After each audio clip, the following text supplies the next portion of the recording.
Hey, this is Matt from InvestiQuant. Today is Wednesday, October 26, 2022. Yesterday, the markets closed strong.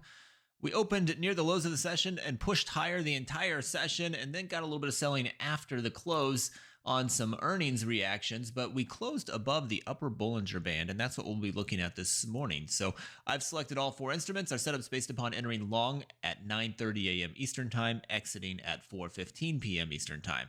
Now, currently, we're trading lower in the overnight session. I'm going to add that by going to the opening filters, gap direction, and clicking on gap down.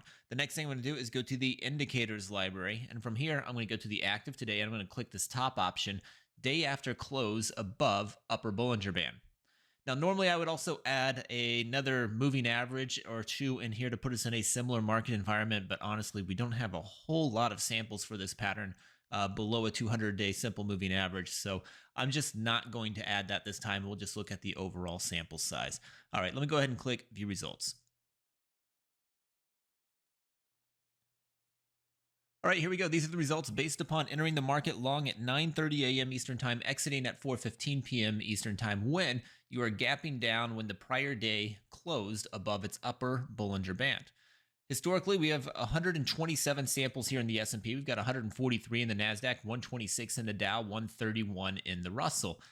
Win rates on these, fairly similar. We got 63% of these closing above the opening print for the S&P, 61 for the NASDAQ, 64 for the Dow, 54 for the Russell. If we look at the average moves, the average loss in the S&P larger than the average win. That's also the case here in the NASDAQ. For the Dow, the average win is a little bit larger than the average loss, and then that is also the case for the Russell. So we've got a little bit mixed data on which side has had larger moves, the upside or the downside.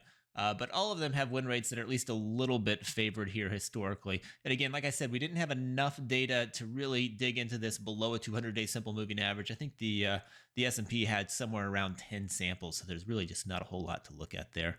And I want to say that win rate was somewhere around 60% as well, but again, it's on 10 samples. So hopefully you found that helpful. Good luck today. We will